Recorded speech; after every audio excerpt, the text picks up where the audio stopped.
जब तीपरा मोथा ने 30 तारीख को स्ट्राइक का कॉल दिया है तो आप देखेंगे सीपीएम हमारा अगेंस्ट है।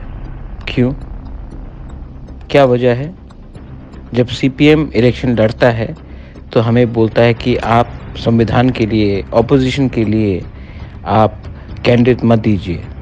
लेकिन जब हम तिपरासा के अधिकार के बारे में बात करते हैं तो प्रेस कॉन्फ्रेंस में सीपीएम बोलता है बंद मत करो, सब ठीक है, क्यों बंद कर रहे हो?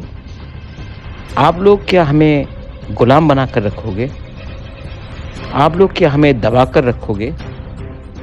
हम दिल्ली से बात करेंगे, लेकिन अपने अधिकार के लिए और अपने लाइन में, किसी का नौकर बनकर नहीं।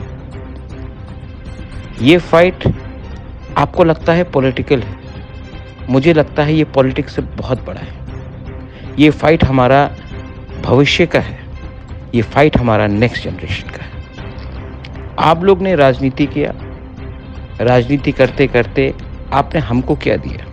गरीबी, स्कूल में टीचर नहीं, कॉकबोरक में या कॉक तिपरासा में या काऊ तिपरासा में अगर आपको बात करना हो तो आपको बांग्ला में लिखना पड़ेगा। आपने हमारे इमोशन के साथ खेला।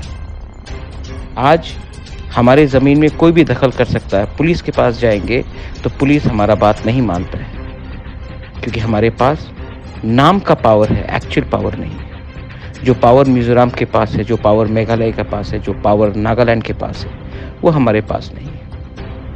ऐसा किसने किया? ये पावर किसने हमसे छीना? ये पावर किसने हमको नहीं दिया?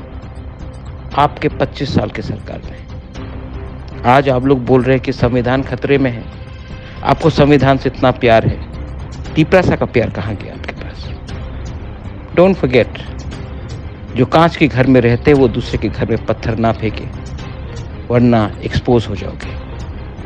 बोबाग्रा, तिपरा मोथा, तिपरासा, यूथ, बुरुई, सब एक आवाज़ में बंद करेंगे और दिल्ली को एक मैसेज भेजेंगे कि हमारे बारे चिंता आपको करना पड़ेगा।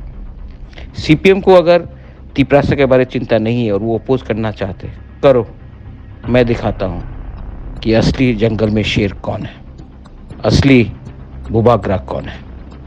This is Pradyot Bikram Manikya speaking on behalf of Tiprasa, speaking on behalf of Tiprajak, speaking for the Tiprasa community.